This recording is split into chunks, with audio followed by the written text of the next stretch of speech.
और बिहार के बाहर के लोग जितने हैं, बिहार के बारे में अच्छा सोचें, बिहार के बारे में नज़रिया चेंज, ये हमारी कल्पना है। क्या युवाओं में इनका ये असर देखने को मिलेगा, जो प्रभाव देखने को मिलेगा, जिस तरीके से इन्होंने अपना जो है उद्देश्य साझा किया? भूलते जा रहे हैं माँ बाप की परंपरा। पुनः स्मरण करें कि बेटा इतना बड़ा आयोजन, धार्मिक अनुष्ठान करके माँ बाप को याद करता है।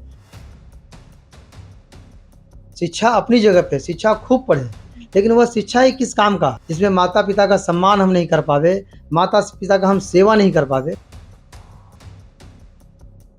लेकिन माँ बाप की याद में अगर कोई इतना बड़ा आयोजन करे, अनुष्ठान करे, अनुष्ठान में सब लोग शामिल हों, तो इससे बड़ा माँ बाप को याद करने की परंपरा भारतीय सनातन संस्कृति में नहीं हो सकती।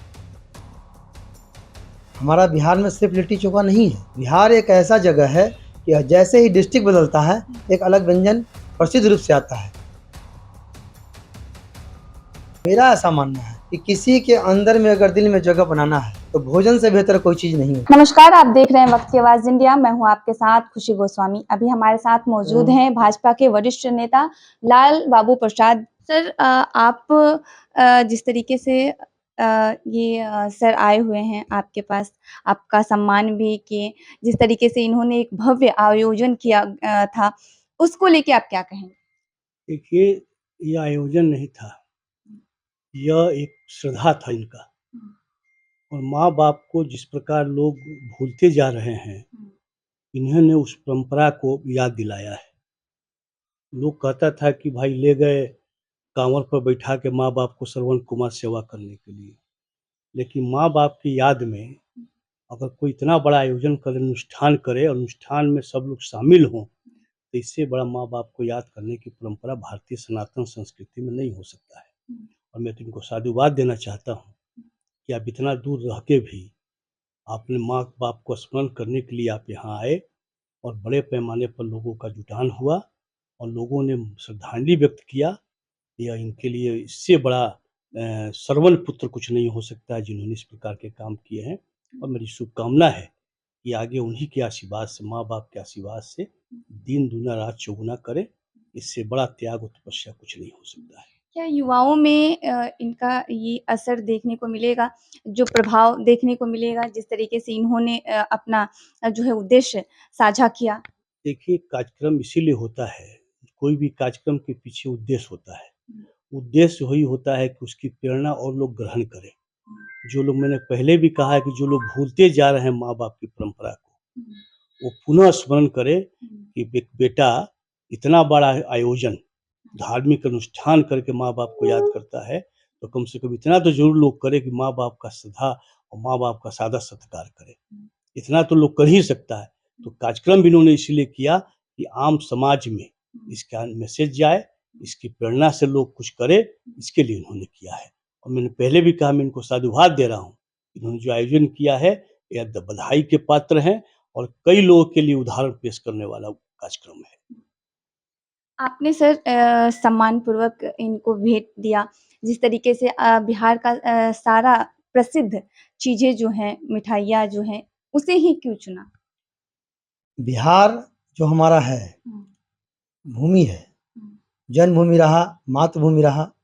बिहार के बाहर जितने भी अलग प्रदेश में हमारे बिहार वासी जो काम करते हैं, और बिहार के बाहर के लोग जितने हैं, बिहार के बारे में अच्छा सोचें, बिहार के बारे में नज़रिया चेंज हो, ये हमारी कल्पना है।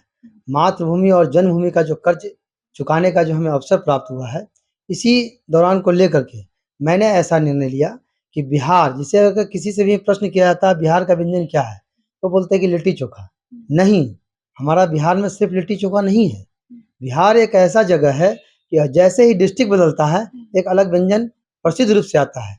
इसी रूप से मैंने जितने भी बिहार के बाहर से लोग आए हुए थे, लगभग यूपी से थे, मध्य प्रदेश से थे, राजस्थान से थे, महाराष्ट्र से, ऐसे तमाम 300 परिवार को हमने बिहार का व्यंजन चुना, जिसमें मखाना है, सिलाव का खाजा है, और फिर सत्तू है, नैवेद्यम का प्रसाद है, और चोंदी पर का लाए है। इन लोगों को देख कर के जैसे ही उनको जब मिलता है, तो उन्हें बिहार के बारे में पता चलता है। और मेरा ऐसा मानना है कि किसी के अंदर में अगर दिल में जगह बनाना है, तो भोजन से बेहतर कोई चीज़ नहीं होता है। जैसे जीभ से लेकर के जब अंदर खाते हैं तो हृदय में एक जगह बनाने का काम हमारा भोजन करता है, जो हमारे बिहार के कई व्यंजन हैं। इसीलिए मैंने ऐसा चीज़ चुना कि लोगों में जाए और बिहार के बदले नज़रिया समझे। युवाओं के लिए मैं ये कहना चाहूँगा कि माता-पिता से बढ़कर के कुछ भी नहीं है। आज हमने उनके कोख से जन्म लेते हैं, इससे बड़ी बातें नहीं है। 9 महीना हमें पेट में पालते हैं, उसके बाद हमारा जन्म होता है, उससे बढ़कर के कुछ भी नहीं है।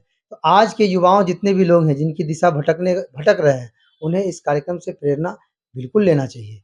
शिक्षा अपनी जगह पे, शिक्षा खूब पढ़ें, लेकिन वह शिक्षा ही किस काम का, जिसमें माता-पिता का सम्मान हम नहीं कर पावे, माता-पिता का हम सेवा नहीं कर पावे। शिक्षा के साथ-साथ सभ्यता संस्कार भी रहना चाहिए। जी, बिल्कुल। शिक्षा लेने का मकसद ही यही है कि आपके अंदर कूट-कूट कर सभ्यता, संस्कृति, अपना विचार, अपनी संस्कृति सभी आपके अंदर आना चाहिए। जैसे मैं आप समझ लीजिए, अगर मैं इंग्लिश कोई बच्चा बहुत जानता है, हमारे माता-पिता अगर इंग्लिश नहीं जानते हैं, लेकिन उसके सामने अगर हम इंग्लिश में बात करते हैं तो समझिए शिक्षा का सदुपयोग मैं नहीं कर रहा हूँ। शिक्षा का सदुपयोग यही है कि हमारी बातों को लोग समझें, जो हिंदी में समझ सकते हैं उन्हें मैं हिंदी में बात करूँ ताकि उनको समझ पावे। यही शिक्षा का मूल धारण है।